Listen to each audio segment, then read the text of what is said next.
یسوع مسیح ناصری کے قوی اور قادر نام میں آپ سب کی خدمت میں بہت بہت سلام۔ آپ سب کو یہاں دیکھ کر بہت خوش ہوں، یقیناً آپ بھی ہوں گے۔ خوش ہیں؟ Hallelujah, hallelujah, hallelujah.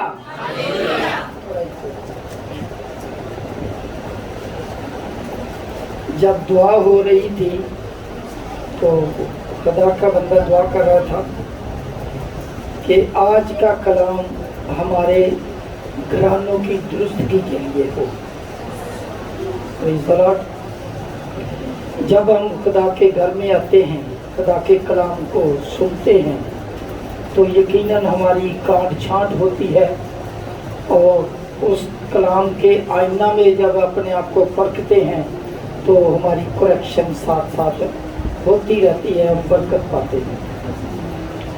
آج کا کلام بڑا خاص کلام، کیونکہ میں یہ سمجھتا ہوں کہ جو ہمارے معاشرے میں بگاڑ یا جو پرابلم ہے وہ محض اس وجہ سے ہے کہ جو گھر کا نظام، جو گھر کا سسٹم ہے، اسپیشلی میاں بیوی کا تعلق، وہ اتنا بہتر نہیں،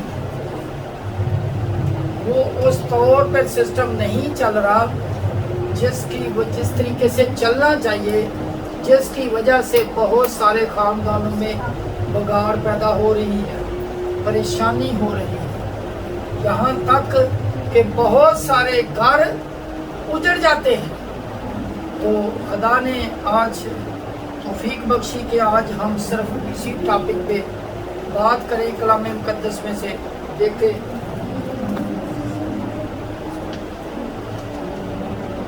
تو اگر میرے ساتھ نکالیں پیدائش کی کتاب، اس کا 2 باب، اس کی 18ویں آیت۔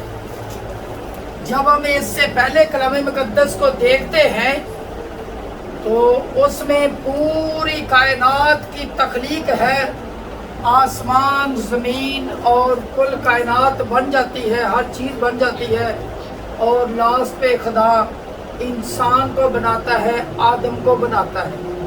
جب آدم کو بنا لیتا ہے تو پھر فرماتا ہے کہ سب کچھ تو بن گیا، سب کچھ تو بن گیا، آدم بھی موجود ہے، ہر چیز موجود ہے، لیکن خدا نے آدم کی بڑی فکر کی اور کیا فرمایا کہ آدم کا اکیلا رہنا اچھا نہیں۔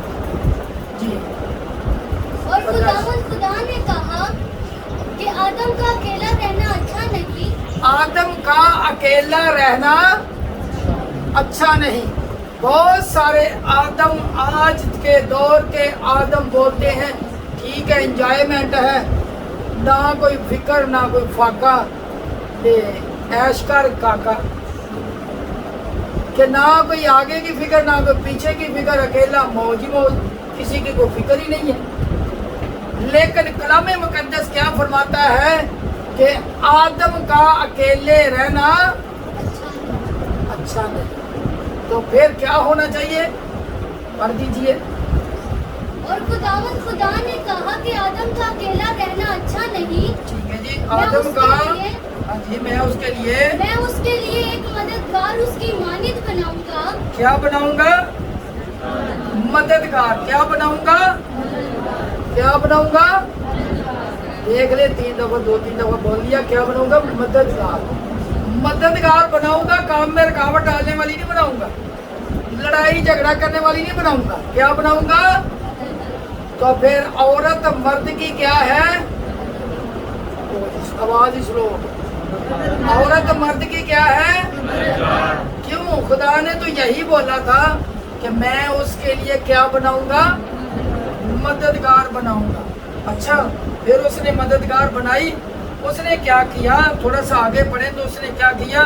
اس نے سارے جو کل دشتی جانور تھے، ہوا کے کل پرندے جو مٹی سے بنائے تھے، سب آدم کے پاس لایا اور آدم نے اس کے نام رکھے۔ لیکن آخر پہ کیا ہوا؟ پڑھ دیجئے۔ और 20वीं आयत। हाँ जी। खुदा ने कुछ दश्ती जानवर हवा के परिंदे मिट्टी से बनाए और उनको आदम के पास लाया कि देखे कि वो उनके क्या नाम रखता है। और आदम ने जिस जानवर को जो कहा वही उसका नाम ठहरा। अच्छा भाई, ये आज एक नई बात हमें मिल गई, पहले भी कई दफा पढ़ी होगी कि जिस जानवर का जो नाम है वो किसने रखा। तो बाइबल मुकद्दस में से साबित है कि जानवरों के जो भी नाम है ना, ये किसने रखे हुए हैं। हमने अपनी मर्जी से नहीं रखा। वो अलग बात है, अपनी जुबान से रखे गए। इंग्लिश वाला कोई और बोलता है, उर्दू वाला कोई और, पंजाबी वाला कुछ और बोलता है। जी। और आदम ने कुल जो पाए और हवा के परिंदों और कुल दश्ती जानवरों के नाम रखे, पर आदम के लिए कोई मददगार उसकी मानद ना मिला। जी हाँ, आदम के लिए कोई उसकी मानद, आदम की मानद कोई दूसरा मददगार ना मिला। मददगार ना मिला। जब कोई मददगार ना मिला तो फिर क्या हुआ। आदम के लिए कोई दूसरा मददगार ना मिला। कितने जानवर लाए गए और कोई मददगार ही नहीं मिला। कुछ लोग जानवर पाल कर समझते हैं ये मेरा मददगार है और अपनी बीवी या बच्चों के बराबर समझते हैं। बीवी को, बच्चों को हो सकता रोटी भी पूरे तौर पे ना दे सकता हो, लेकिन कुत्ते या बिल्ली को गोश्त जरूर खिलाना है। मददगार कौन है? मददगार कौन है? बीवी। लेकिन कुछ लोग जानवरों को ही मददगार कहना शुरू कर देते हैं, समझना शुरू कर देते हैं। यहाँ पे क्या लिखा है? कोई भी उसकी मानद मददगार ना मिला। तो फिर मददगार बनाया। मददगार किसको बनाया? फिर हवा को बनाया। ठीक है, आगे सारा लिखा है कि खुदा ने उस पर गहरी नींद भेजी और उसकी पसलियों में से एक पसली निकाली और उसकी मददगार हवा को बनाया। ठीक है, तो फिर हवा उसके लिए क्या बनी? क्या बनी? मददगार। आदम के लिए हवा मददगार बनी। असल में जब ये सब कुछ बन चुका था, सब कुछ बन चुका था, उसके लिए मददगार बनाना जरूरी था। क्यों? इसलिए कि आज के दौर के लोग बोलते हैं कि औरत के बगैर तो कोई चीज है ही नहीं, कामल ही नहीं। अगर कोई बड़ी शख्सियत, कामयाब शख्सियत को देखें तो उसके पीछे भी किसी औरत का हाथ होता है। ऐसा ही है। तो इसका मतलब ये है कि अगर घर में भी अगर औरत ना हो, कहीं अपने मेके चली जाए या किसी वजह से बीमार हो जाए, तो घर का सारा सिस्टम दरम बरम हो जाता है। तो इसका मतलब ये, फिर यही वजह है कि किसी दानिश्वर ने लिखा है, वजूदे ज़न से है कायनात का हुस्न। वजूदे ज़न से है कायनात का हुस्न। औरत ज़ात से इस कायनात में हुस्न है। क्यों? कितने काम ऐसे हैं जो घर से सुबह से लेकर रात तक सारा दिन वो संवारती है, बनाती है, संभालती है। कितनी जगह पे वो अपने शोहर की मददगार बनती है। कलाम मुकद्दस की किताब में बहुत सारी ऐसी औरतों का जिक्र कलाम मुकद्दस में मिलता है कि जो वाकई मददगार साबित हो गई। लेकिन मैं ज़्यादा नहीं, मैं चंद एक का जिक्र करना पसंद करूँगा। आपने देखा होगा, आप जानते होंगे, रूत ऐसी बेटी थी कि जब उसका शोहर फौत हो गया, जब उसका नौमी के दोनों बेटे भी मर गए, उसका शोहर भी मर गया, तो उसके पास कोई और उम्मीद ही नहीं थी जिसके साथ उसका निकाह करा सके। लेकिन फिर भी रूत उसके साथ रही और फर्मा बरदार बेटी बनकर उसका साथ दिया और उसका साथ नहीं छोड़ा, बल्कि मददगार, हकीकी मददगार साबित हुई। रूत का किरदार बाइबल मुकद्दस में बड़ा खास है।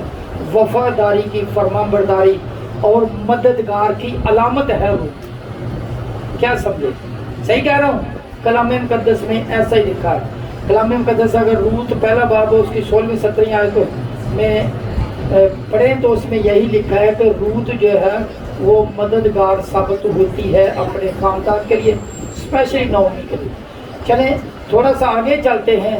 एक और औरत है जिसका जिक्र करना पसंद करता हूँ, उसका नाम है मलका आस्तर। इसने तो सिर्फ अपने घर को बचाया, लेकिन मलका आस्तर ऐसी औरत है जिसने अपनी कौम को बचा लिया और अपनी कौम के लिए मददगार साबित हुई। सिर्फ एक फैमिली घराने के लिए नहीं बल्कि पूरी कौम के लिए मददगार साबित हुई और उसने अपनी कौम को बहुत बड़ी हलाकत से बचा लिया। तो और भी बहुत सारी औरतें थीं जो यीशु के साथ साथ चलती थी।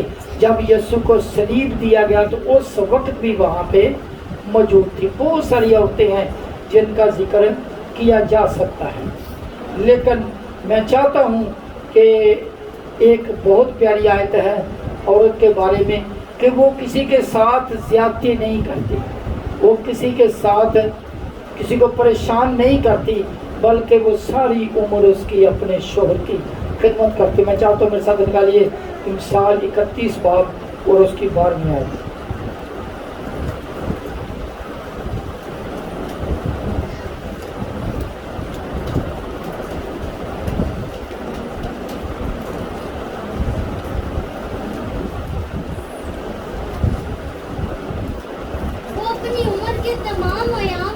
हाँ जी, वो अपनी उम्र के 1-2 दिन नहीं बल्कि मरने तक उम्र के तमाम अय्याम में उससे नेकी ही करती रहेगी, उससे नेकी ही करेगी, बदी ना करेगी, बदी ना करेगी। औरत की ये खूबी है कि वो अपने शोहर के साथ अपने खानदान के साथ वो अपनी उम्र भर नेकी ही करेगी, बदी ना करेगी। कलाम मुकद्दस बोलता है कि बदी नहीं करेगी, तो इसका मतलब नहीं करेगी। अगर कोई समझता है कि मेरे साथ ज्यादती हो रही है, मेरी बीवी मेरे साथ ज्यादती करती है, तो इसका मतलब कोई उसका भी हाथ होगा। शायद जो हकूक व फराइज हैं उस पर तवज्जो नहीं दी जा रही। इंसान अपने हक के लिए तो बड़ी बातें करता है, लेकिन अपने फर्ज को पूरा करने की कोशिश नहीं करता। हर किसी के जहाँ पे हकूक है वहाँ उसके फराइज भी हैं, तो फराइज पे तो तवज्जो कम है लेकिन हकूक पे तवज्जो ज़्यादा देते हैं। चलें हम अभी देखते हैं कि जो बीवी है वो और कौन कौन सी उसके जिम्मेदारी हैं जो उसको पूरी करनी है। मैं चाहता हूँ मेरे साथ निकालिए इफ्सियों के नाम पर रसूल का खत 5वां बाब 22वीं आयत।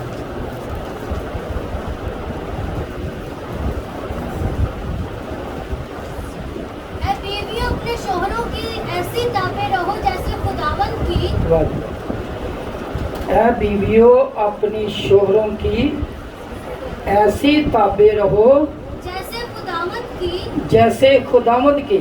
कैसी ताबे? जैसे खुदावंद की। ऐ बीवियों अपने शोहरों की ऐसी ताबे रहो जैसे खुदावंद की। जैसे खुदावंद के आगे कोई इनकार नहीं कर सकता, वैसे ही बीवियां भी अपने शोहरों के ताबे रहें, पूरी की पूरी फर्मा बरदारी करें। जी, ये औरतों के लिए, बीवियों के लिए ये लाजमी है कि वो अपने शोहरों की क्या करें? ताबेदारी करें। ताबेदार बनाए नहीं, बल्कि शोहर को अपना ताबेदार नहीं बनाएं, बल्कि ताबेदारी करें। जी पढ़िए आगे। क्योंकि शोहर बीवी का सर है। जी हाँ, जैसे कि मसीह कलीसिया का सर है। ठीक है जी। और वो खुद बदन का बचाने वाला है। ठीक है। लेकिन जैसे कलीसिया मसीह के ताबे है, वैसे ही बीवियां भी हर बात में अपने शोहरों के ताबे हों। शुक्रिया जी। किन किन बातों में अपने शोहरों के ताबे हों? किन किन बातों में शोहरों के ताबे हों? बीवियां किस किस बात में ताबे हों? हर बात में शोहरों के ताबे हों। ये नहीं कभी मान ली कभी ना मानी। और फिर ताबेदारी भी है।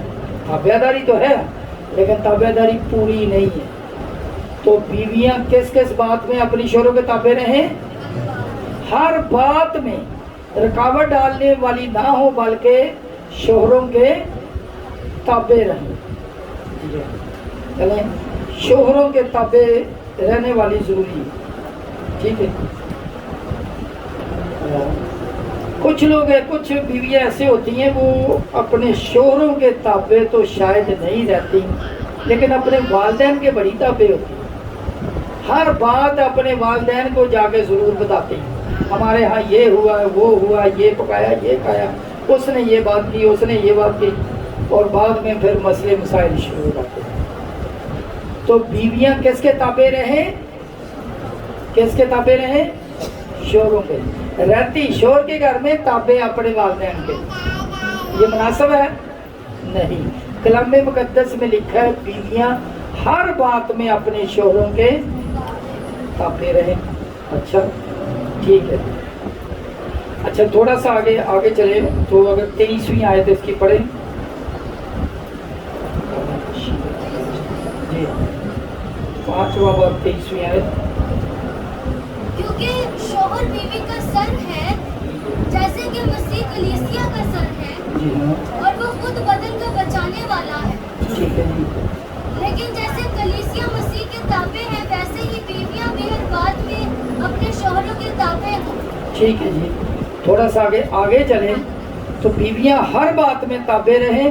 जब हर बात में ताबे रहेंगी तो फिर उनकी रिस्पेक्ट भी करेंगी और उनसे डरती भी रहेंगी। आगे थोड़ा सा अगले पेज पे जाएं, 33वीं आयत पढ़ें तो उसमें लिखा है, बहरहाल तुम में से भी हर एक अपनी बीवी से अपनी मानद मोहब्बत रखे। ये शोहर के लिए है। और आगे पढ़ दीजिए। और बीवी इस बात का ख्याल रखे कि शौहर से डरती रहे। बीवी इस बात का ख्याल रखे कि अपने शोहर से डरता है। लगता है कि ये निकाह वाला मैसेज आ गया, लेकिन ये भी बहुत ज़रूरी है। उस वक्त भी बोलते हैं जब निकाह होना हो तो बोलते हैं बाकी खाना भी है, अभी बाकी रस्में भी है, भाई साहब जल्दी करो जल्दी करो। उस वक्त भी नहीं सुनते, इसलिए आज मौका है गौर करने का। हाँ जी, क्या पढ़ा जी 33वीं आयत में? और बीवी इस बात का ख्याल रखे कि अपने शोहर से एक दफा फिर बोल, बीवी इस बात का ख्याल रखे कि अपने शोहर से। अच्छा, ले वो सुन लिया, पढ़ लिया गौर से कि डरती रहे ना कि डराती रहे। डरती कम है, डराती ज्यादा है। मैं फिर अपने भरा बुला ला, मैं आज ही जाके अपने अबू से बात करती हूँ, अभी फोन करती हूँ। तो ये डरना है, ये डराना, ये डराने वाली बात है। तो कलाम मुकद्दस में क्या लिखा है कि बीवी अपने शोहर से क्या करती रहे? डरती रहे ना कि डराती रहे, धमकियां ना दे। अच्छा, ये हमने ये पीछे पढ़ा कि यही हमने देखा कि हर बात में अपने शोहर से अपने शोहरों के ताबे रहे। बीवियां, ये हमने पीछे जो पढ़ा 24वीं आयत में, उसमें पढ़ा है कि बीवियां हर बात में अपने शोहरों के ताबे रहे, हर बात में। एग्री है? अगर शोहर के भी चर्च नहीं जाना तो फिर ताबे रहे, लिखा जी है, बोले ना। अगर शोहर बोले कि आज चर्च नहीं जाना तो फिर ताबे रहे।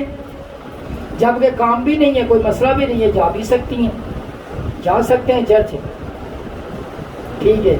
अगर कोई और काम ऐसा है, चर्च की खिदमत का काम है, तो शोहर बोले कि नहीं रहने दे, फिर अगले महीने देखी जाएगी या फिर कर लेंगे, तो फिर भी मान ले, फिर भी ताबे रहें। बोले ना अभी, फिर भी ताबे रहें, क्योंकि लिखा तो यही है कि हर बात में ताबे रहें। यही लिखा ना, हर बात में ताबे रहें। इस मसले को सुलझाने के लिए, क्लियर करने के लिए आगे एक और आयत लिखी, मैं चाहता हूँ उसको पढ़ा जाए। कुलुसियों के नाम खत, उसका 4था बाब और उसकी 18वीं आयत।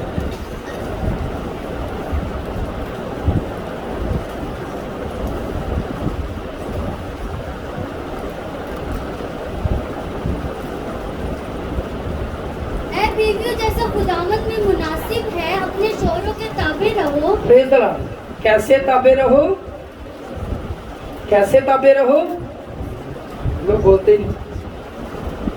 ऐ बीवियों, जैसा खुदावंद ने मुनासिब है अपने शोहरों के ताबे रहो। जी हाँ, मुनासिब कैसा ताबे रहना, जैसा खुदावंद में मुनासिब है। अगर शोहर कोई गलत बात करे कि खुदा के ही खिलाफ बोल दे, तो रूहानियत के ही खिलाफ बोल दे, तो इसका मतलब उसके ताबे होने की ज़रूरत नहीं, क्योंकि क्या लिखा है कि जैसे खुदावंद में मुनासिब है। कैसी ताबे रहें, जैसा खुदावंद में मुनासिब है, शोहरों के ताबे रहो। अगर बीवियां ये समझे कि हम अपने शोहरों के ताबे ना भी होंगी तो कोई मसला नहीं, तो फिर पता क्या होगा, फिर ये जो कलाम मुकद्दस है, खुदा का कलाम, इसकी बदनामी होगी। क्या होता है, क्या होता है, इसकी बदनामी होती है, खुदा का कलाम बदनाम होता है। मैं चाहता हूँ मेरे साथ निकालिए तीतस का खत, दूसरा बाब, उसकी 5वीं आयत।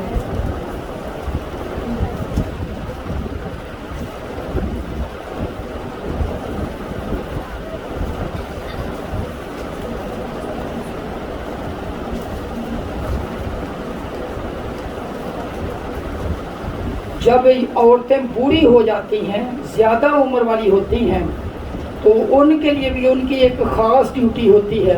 उसकी ख़ास ड्यूटी जो मैं चाहता हूँ वो भी पढ़िए, दूसरा बाब और उसकी 3री आयत पढ़ें,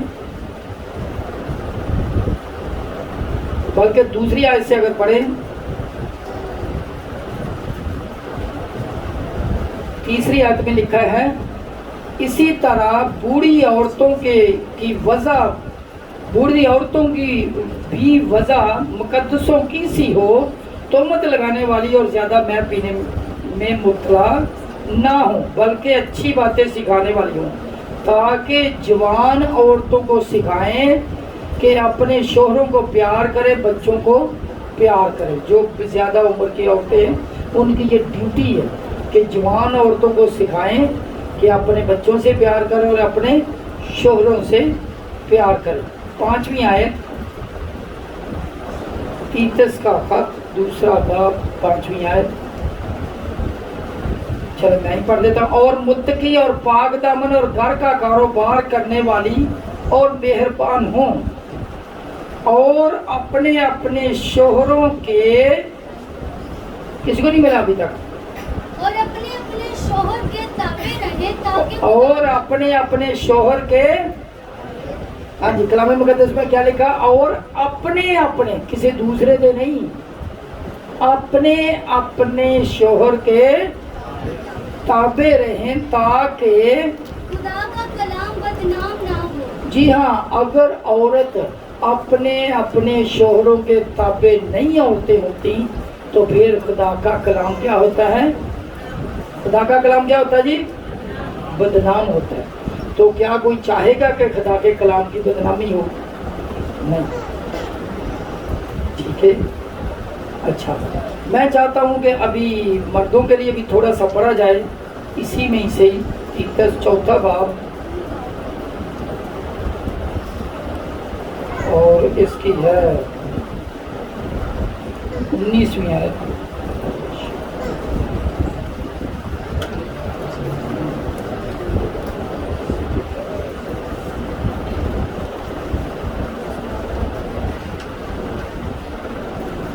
मेरे साथ से निकालिए इफ्सियों 3रा बाब, उसकी 5वां बाब 33वीं आयत, पहले भी हमने पढ़ी, मैं चाहता हूँ उसी को दोबारा पढ़ा जाए।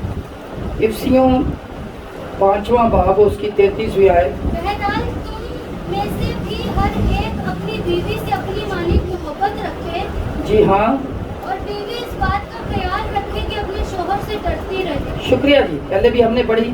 लिखा है, बहरहाल तुम में से भी हर एक अपनी बीवी से मोहब्बत रखे। कैसी मोहब्बत रखे?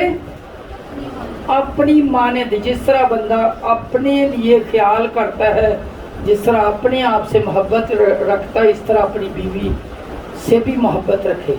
अगर खुद बंदा सोचे कि मेरा हर दूसरे तीसरे महीने में सूट नया हो और बीवी वही पहन के बार बार लेके भी जाए, تو پھر مناسب ہے نہیں. کیسے کرے؟ کیسے کرے؟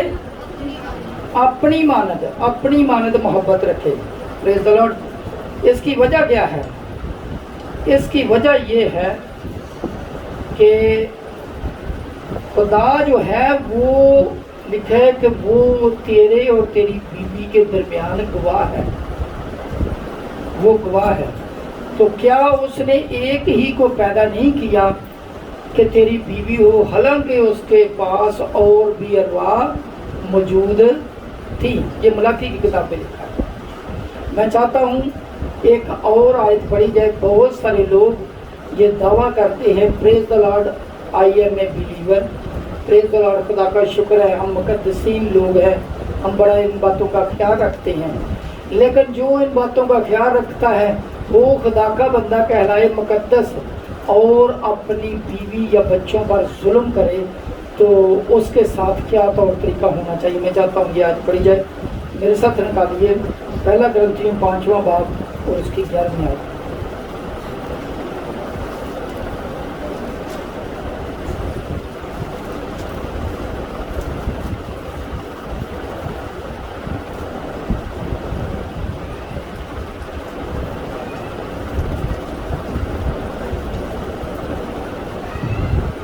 لیکن میں نے تم کو در حقیقت یہ لکھا تھا کہ اگر کوئی بھائی کہلا کر حرام کار یا لالچی یا بت پرست یا گالی دینے والا یا شرابی یا ظالم ہو تو اس سے محبت نہ رکھو. جی ہاں، کہلائے وہ بھائی کہ بھائی جی اسی بھی بھائی ہونے ہیں، اسی بھی مقدسین ہیں، اور بھائی کہلا کے وہ ظالم گالی دے یا ظلم کرے، بیوی پہ کرے یا بچوں پہ کرے، وہ ظالم. تو کیا لکھا ہے؟ اس کے ساتھ صحبت نہ رکھنا، بلکہ آگے کیا لکھا ہے؟ اس کے ساتھ کھانا تک نہ کھانا. پڑھ دیجیے. بلکہ ایسے کے ساتھ کھانا تک نہ کھانا. ایسے کے ساتھ کھانا تک نہ کھانا.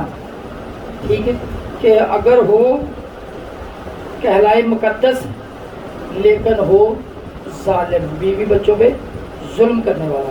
میں چاہتا ہوں آخری آیت پڑھی جائے. میرے ساتھ نکالیے پطرس کا پہلا خط، اس کا 3 باب 7ویں آیت.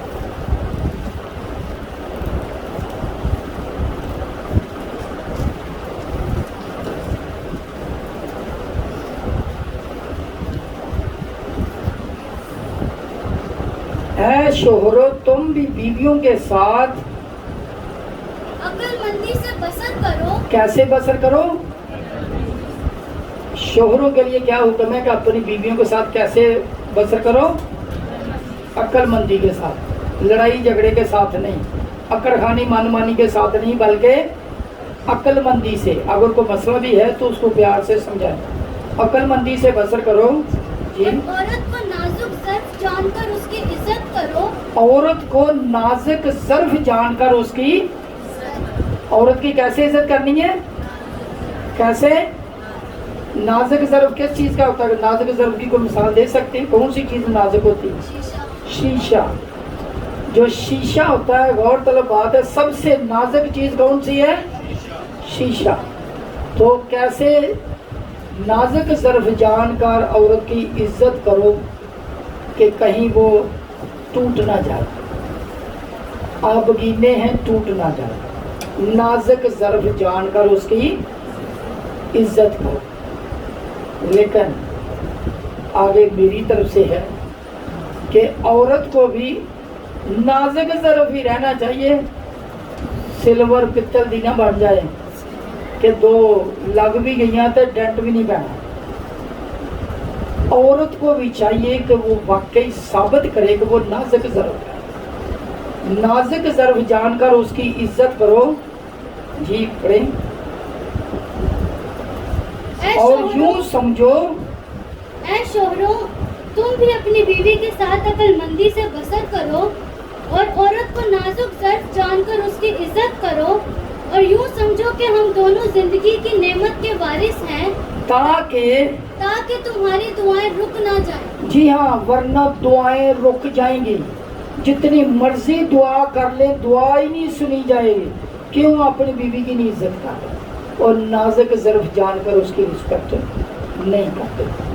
آئیے ہم اپنی آنکھوں کو بند کریں اور سوچیں میں کس جگہ پہ ہوں، بہنیں بھی سوچیں میں کس جگہ پہ ہوں، بھائی بھی سوچیں کہ میں کس جگہ پہ ہوں، کیا میں اپنی بیوی کی عزت کرتا ہوں؟